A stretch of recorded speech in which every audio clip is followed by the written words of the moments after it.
Welcome back to the Alchemist Nation podcast. My name is Gualter Amarelo, and I am your host of this journey across the country. We're talking to millionaires, multimillionaires, people who invest in multifamilies and real estate assets. Today, we've got a very special guest. He is the king of Florida real estate, Beau Beery. Welcome to the show, brother. Man, I love the energy, dude. Like you're matching my energy. This is gonna be a loud podcast. If anything, I love it.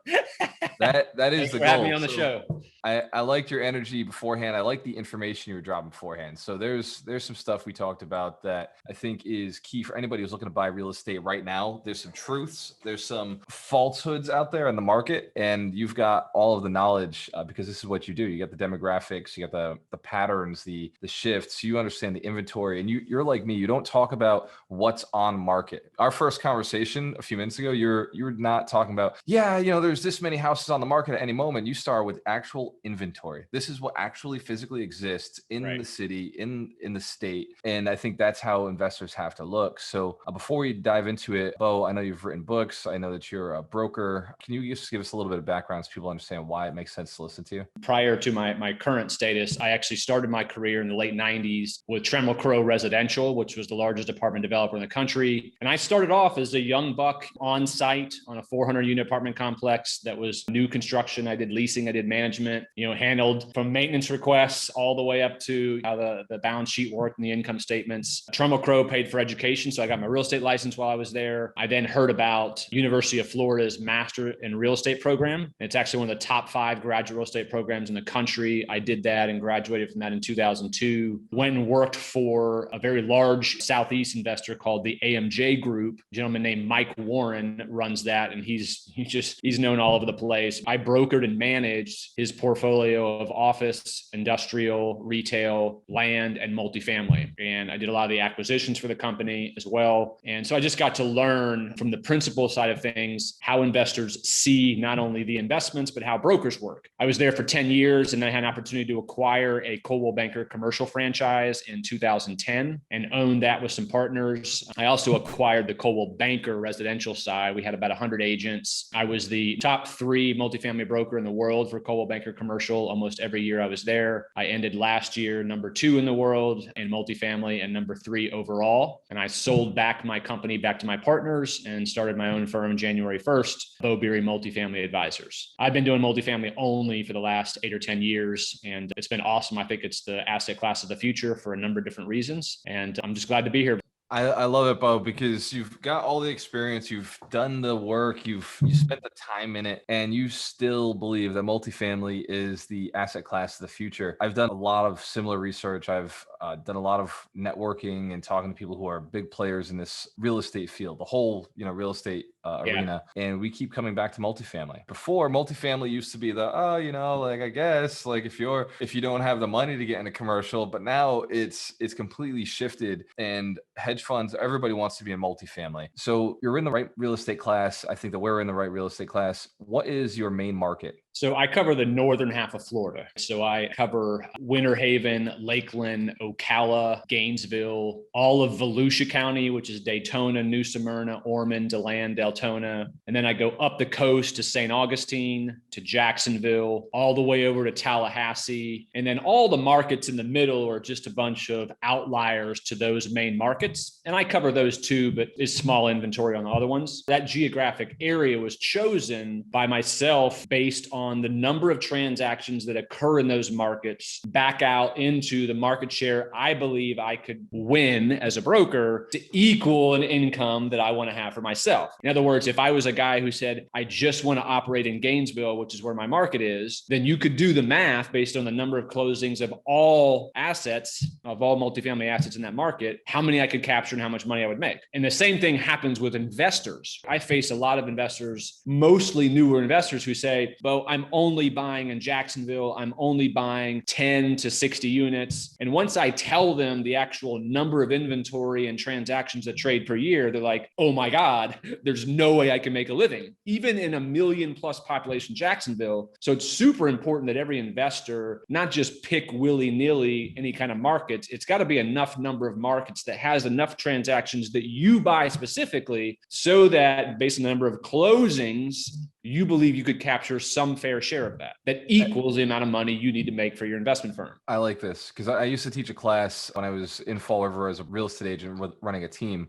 I used to teach a class and said, look, pick your demographic based on how many transactions are done there. And I would name the different cities and be like, this city doesn't do anything. Yeah, the home prices are high, but just doesn't move. Whereas this city has the same home prices, but it does 3 times the transactions or 5 times the transactions. Right. Like that's the city you want to work in. If you're going to pick a market, that's the market to be in. And if there isn't inventory spinning, there are parts of Boston that the house prices are absolutely nuts, but there's no inventory. And then the city that I grew up in, and its sister city, they sell almost 80 houses in a month combined. That's where it makes more sense because they're small cities, so it's not a lot of competition. So that made more sense to be purchasing real estate in. I just had less people fighting for it, so more deals. It's the same thing here in Florida. It's one of the reasons we chose the Tampa market is it's enough for us to do because we like to do one deal a year. If we do one deal a year and it's a good sized deal, we're happy. And then anything beyond that is we're lining up next year. We're probably working on the next deal. And based on the conversation you were just giving me, it sounds like if I grab one of the 8 deals that's going to come up this year, perfect. Now I've got to make sure though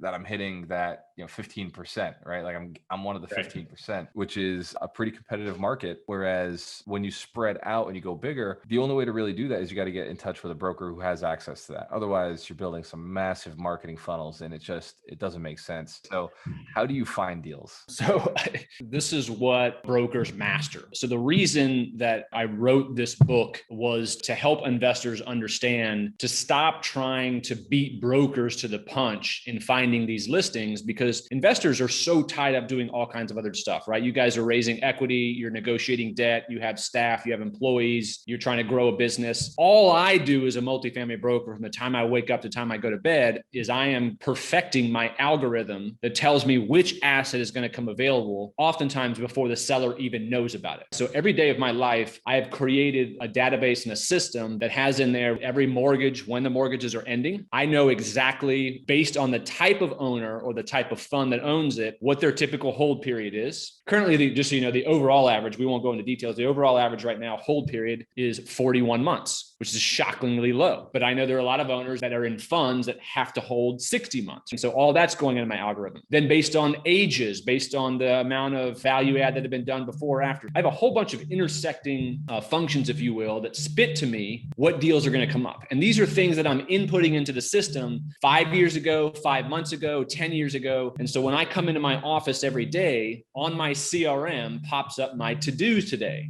So this algorithm is something you built? Yeah, every broker has their own way in which they're predicting how listings come up. For me, it's just a series of inputs that's on every asset. I have every single asset that exists in the markets over 10 units that I just described. They've been imported into my CRM and system and categorized by everything you can think of. Number of units, bedrooms, age, construction, who owns it, what they paid for it, all kinds of stuff. Over time, as you can imagine, brokers get to have conversations with dozens of people a week who own these assets, and we're asking questions and adding value and then hearing things back from investors about their assets. And it could be something light, like we'd be talking about ABC Apartments and he says, yeah, Beau, this one's earmarked for 2024. That's when our loan comes up. So what does Beau do? He goes into a system and puts in around beginning to mid 2023, about a year ahead of time. I'm going to go ahead and start talking to him. And all these conversations are giving us a lot of the input, but then there's also what I call big data. So I'm tracking all kinds of other data as a whole that spit to me what kind of assets may be selling next. Sometimes most of the time the data is wrong, but because we track it so much and we have so many conversations, we beat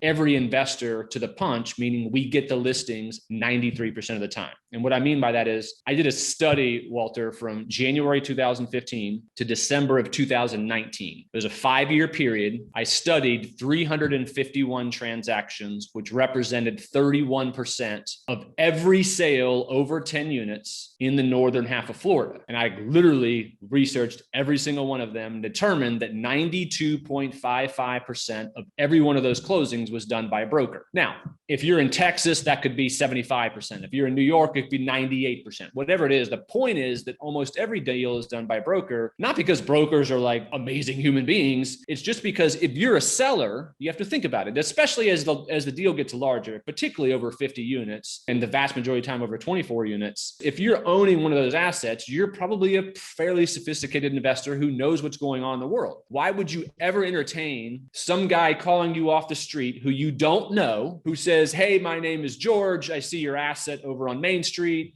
We buy lots of 60 unit assets. I'd love to make an offer. Would you entertain my offer? When he could call Beau, who will expose it to millions of people at the touch of a button, who will bring you 15 offers in 8 days, who will bid it up and do a best and final and get you a far greater price than off market. Now, the deals that do truly happen off market, in the extremely rare instance where Sam called George and George was dumb enough to just do a transaction directly with Sam without consulting with anybody else or listing anywhere else, most of the time seller Sam still wants a premium for the right to not go to market. It's extremely rare where two people talk to each other without anybody else involved and the buyer actually got a deal, in other words, below market what it was something when it was worth. Now, it happens, I'm sure, more frequently on quadruplexes, duplexes, triplexes, little 10plexes. That's a much more unsophisticated market. We have a motto, right? In real estate, we list on market and we sell on market, buy off market, right? The idea is we don't want that competition. We don't want other people looking at the deal because it drives up offers, it drives up the price. And we've always followed the same principle. If we're going to list a property, I don't list it myself. I've been a licensed agent since 2015, but I no longer list any of my own properties. I get a little referral fee as you understand that business, but I'd rather have an agent take all those calls. I love paying them the commission and allows us to focus on getting the next deal. So how do you sell for top dollar? I know the secret, right? I know the magic to selling for top dollar. I want to ask you, how do I get them for less than top dollar? But let's start with how do you sell for top dollar?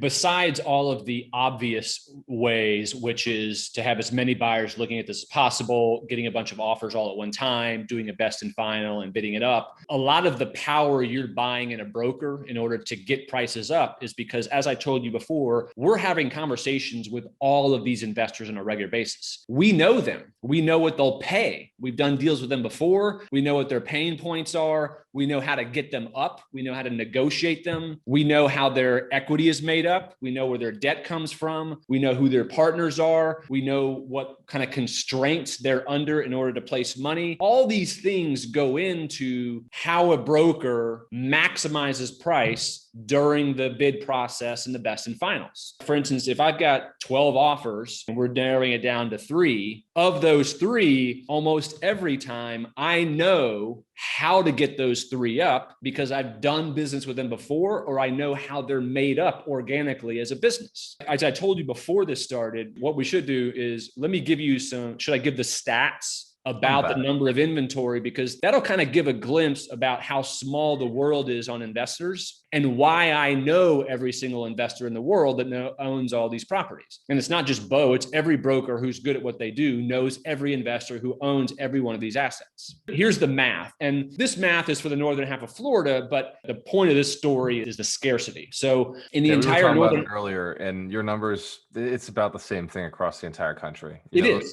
100 unit deals is about 2,000 that'll come on the market in a year. It's maybe less than 2,000. So all across the entire country. So very cool numbers. Go ahead, Beau. Bring the math to us. I love to talk in numbers. Northern half of Florida, there's only 1,959 assets over 100 units, and those are owned by only 993 investors in the world, from mom and pops up to REITs. Of those 1,959 assets, only 866 are over 100 units. And those 866 properties are owned by only 406 people or investors in the world. The top 1% of owners own 11% of the inventory, or 21 properties each. The top 5% of owners own 27% of the assets. So the big dogs get bigger and bigger and bigger proportionally to the small dogs. They just keep getting more and more properties. Those percentage of assets that the big dogs own continues to grow every year. On the flip side, 66% of owners only own one property. Now, I'm talking about over 10 units. This is the world I'm talking about. I'm not talking about quadruplexes and duplexes and all that stuff. 17% own two properties. So if you combine that, 83% of owners only own half the inventory. So that other half of the inventory is owned by only 17% of people. Let me give you some more scarcity. I actually talk about this in the book. So let's say you were someone who only buys conventional assets. So not student housing, not affordable housing, just conventional, and you only buy 100 plus units. So for instance, if you only bought, I just talked about there are only 866 assets over 100 units. If you only buy conventional, there's only 566. So 300 properties were student housing and affordable housing. So now we're down to 566. Let's say, hey, Beau, I don't want anything that's over 40 years old, so like 1980. And I don't want anything newer than 5 years because there's no way to really add value to that. So if you're buying between 40 years old and 5 years old, now there's only 306 assets in the entire northern half of Florida, which is one of the top 5 markets in the country for multifamily. So of those 306 assets, you can't really buy any of these that have already sold in the last 2 years. Because if it's already sold in the last 2 years, the idea that you're going to buy it and add value to it and sell it again is a lot more rare because the value's probably already been worked on and been added.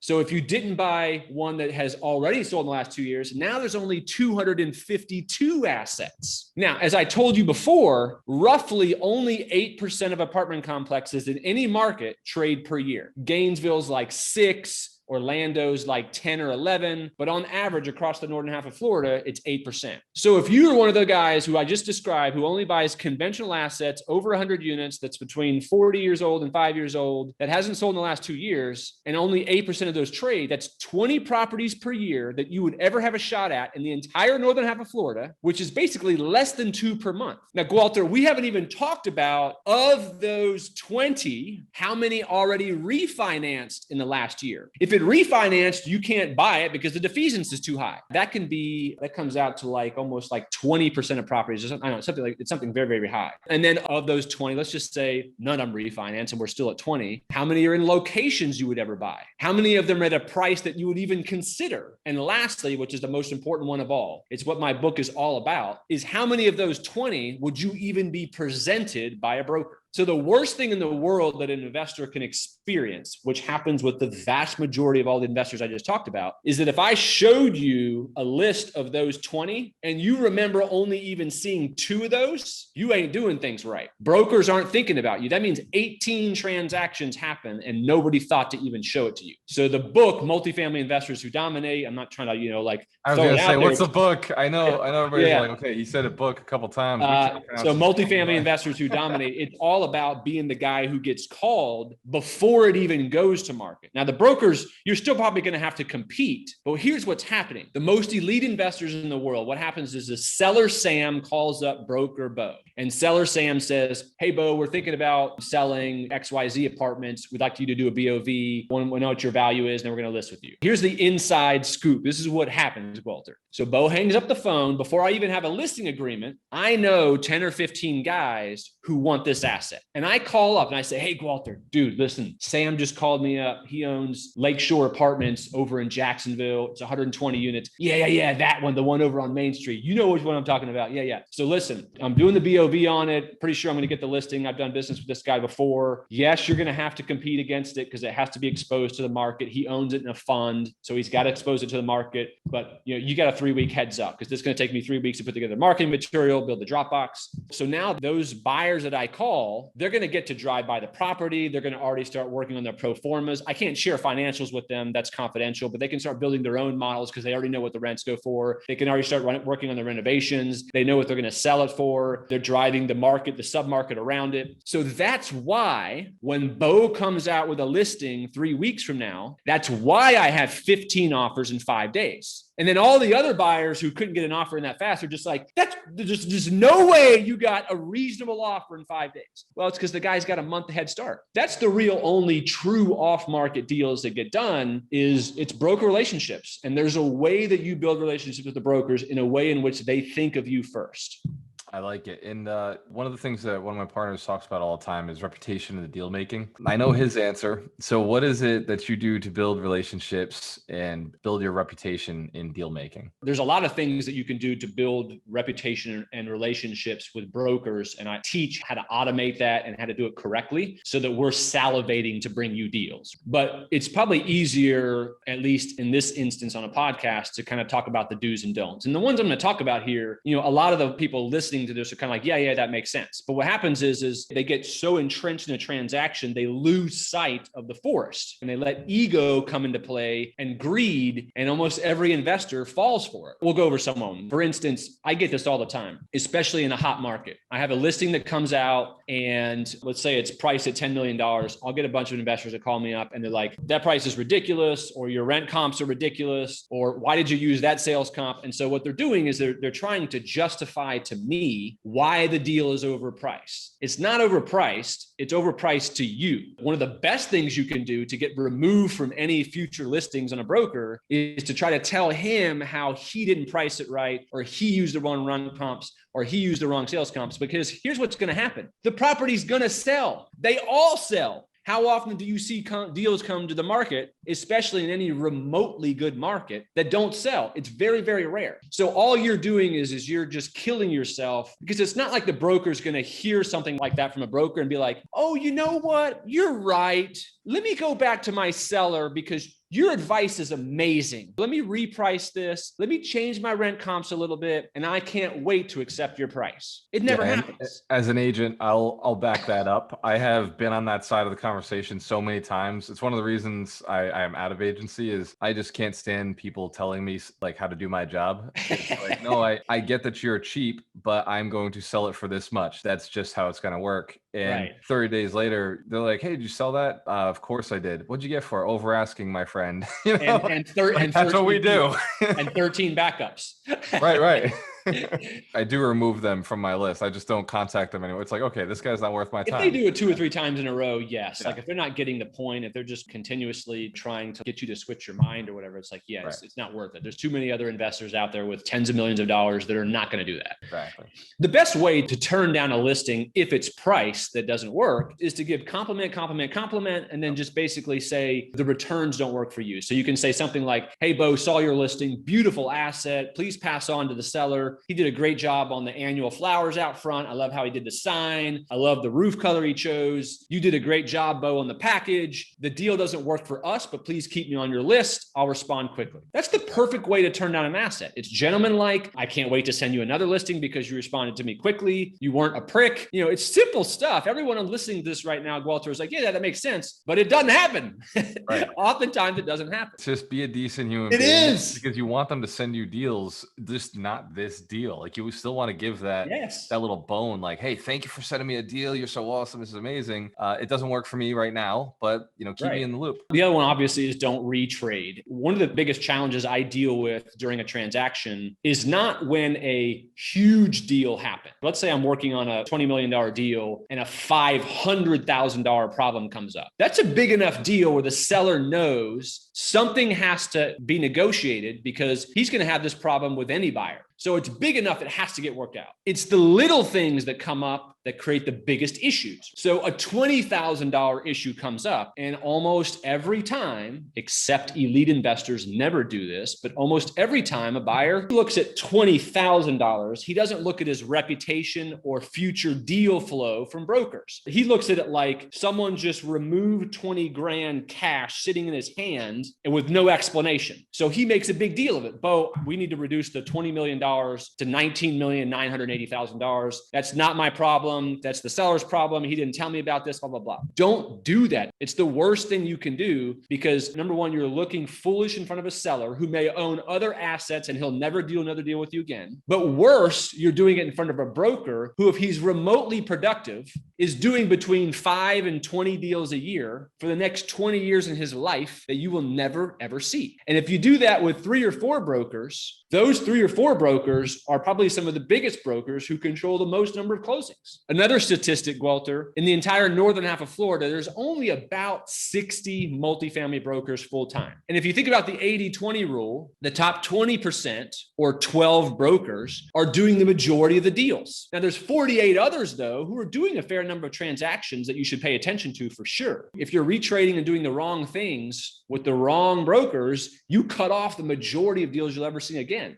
What you need to do is pay attention to how it affects your cash on cash and IRR. A 20, 40, 50, $100,000 issue that comes up on a $20 million deal doesn't even dent an IRR or a cash on cash over a 3, 4, and 5 year period. So don't retrade. It's stupid. A $500,000, yeah, that's going to dent your IRR and your cash on cash, but don't lose sight of the forest through the trees. You're going to kill yourself. I like that, Beau. So we got about 5 minutes left, so we can keep this one tight. I want to go to something you probably don't talk about too often. What is the market or the real estate that you don't think is worth your time, right? You look at it and you're like, man, it's just not worth doing these deals. It trades too low. It takes too long to sell. What real estate class are you seeing in that space right now? Because we know multifamily is the future. What is dying? What is just a pain in the butt right now? Besides actual multifamily land development deals, first of all, that segment is hot.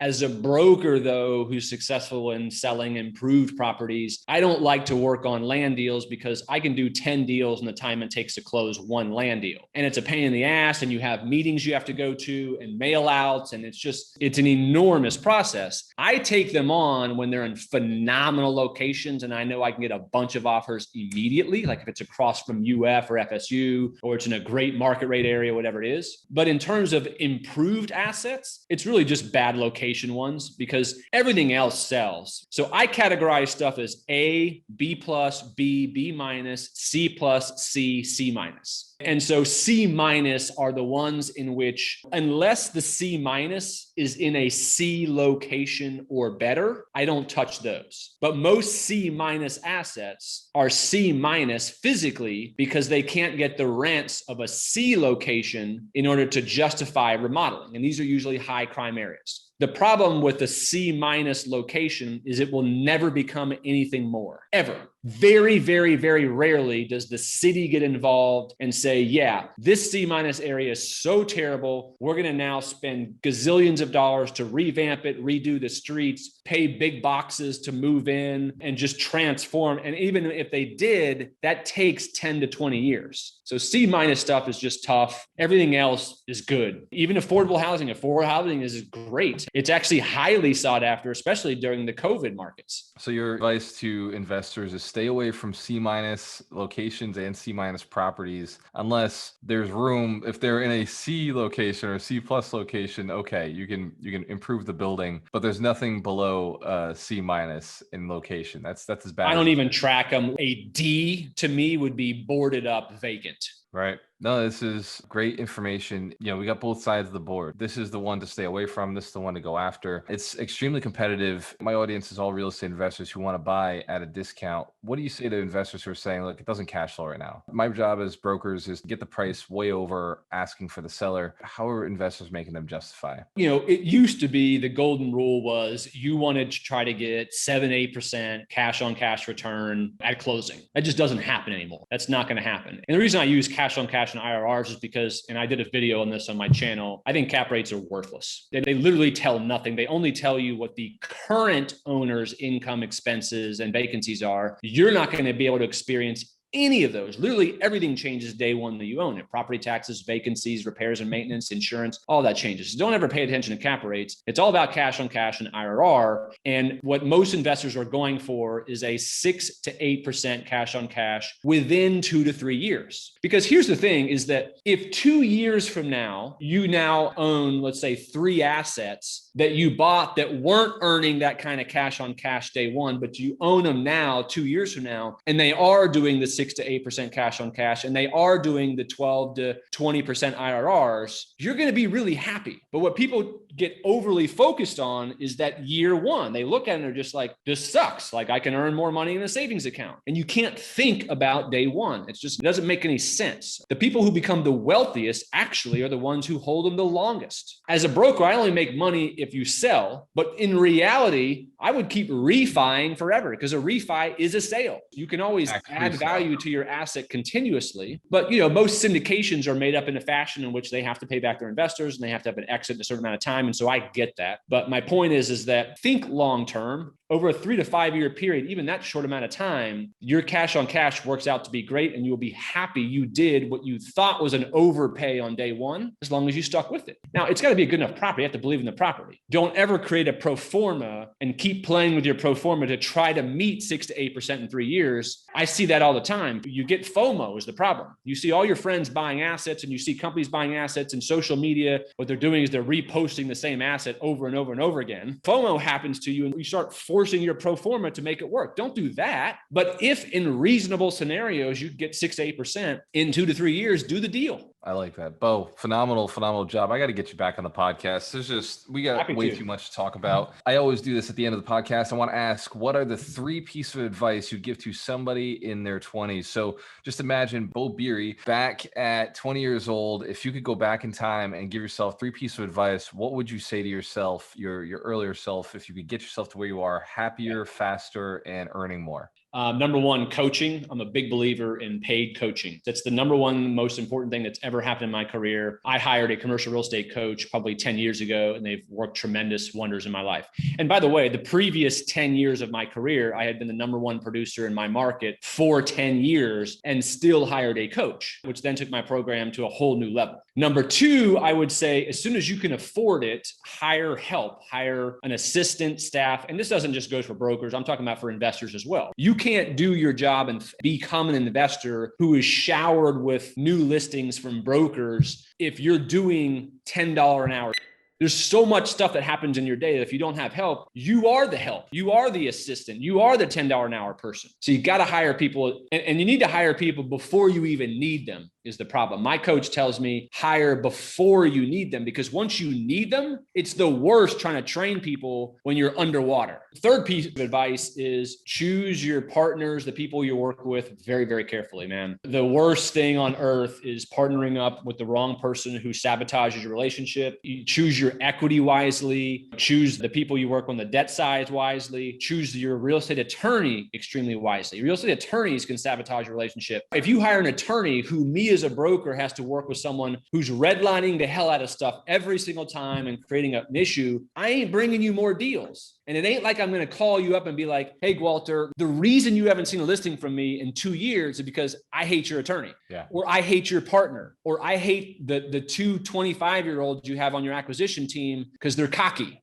Brokers aren't going to tell you that. So it's really, really important you're hiring the right people. Beau, you just nailed it, man. Coaching. What was your second one? It was fire. Hiring an assistant. Hiring an assistant. These are the things my first coach hit me with. He's like, you're making way too much money to be doing it by yourself. Got a coach, became an even higher top producer, got an assistant, then brought on partners. Partners were the leverage tool that really take you to the next level. Beau, you are an alchemist. How can we get in touch with you if somebody wants to learn more about what you're doing? I know I've just Googled you. You're all over the freaking place. My website is beaubeery.com, BEAUBEERY.com. What you want to check there, it doesn't matter what market you're in, Florida, Texas, California, New Jersey, go to the resources section and you'll see the markets I cover. When you click on any market, the quicker you can master every stat in every market, the faster you can respond to deals that come to market. The second way is I wrote a book. It's on Amazon. It's on Audible. It's on Kindle. It's called Multifamily Investors Who Dominate. It's selling out like crazy. It's been very, very successful, but it gives you literally the playbook, step-by-step process after every chapter on how to become an absolute baller. And thirdly, I got a YouTube channel called Beau Knows Multifamily, BEAU, Beau Knows Multifamily. And I have all kinds of videos on there on how to buy more assets, how to sell them for top dollar, how how to do market analysis. And occasionally I'll put new listings on there. As a matter of fact, I just put a new listing on there before I sent to anybody else. It's just something kind of fun that I do. I put a little 17 unit deal on there in Gainesville. That's it. I love it, man. And for everybody who's listening, I did already order the book. About 2 minutes into this interview, I said, yeah, I'm just going to get it. Thank you so much for listening. Thank you for all of your time, for your excitement about your own success, and for being interested in multifamily, for your commitment to your family, to community, to building your wealth. I know that real estate investing is not always easy. And sometimes when we have a professional like Beau on, it's hard to listen to the hard, cold facts of, this can be a extremely intensive business, but focus on what your why is. Focus on why you're doing this, why it's important to build your wealth. It is long-term. Beau said it's not a 3 to 5 year plan. This is a 10, it's a 20, it's a 30-year plan. And if you build it right, you can retire young, you can retire rich, and you've got to just keep focusing on that as you're building yourself. Do me a huge favor and go to Amazon and check out his book, check out my books. And if you really want to help more people and get this podcast in more ears, go to iTunes and type in Alchemist Nation podcast. Write us a great review. Be honest. Tell them how awesome it is and what you learned. Cheers to your success. We have a choice. Always work with the best. Beau Beery, you are an alchemist. Thank you, sir.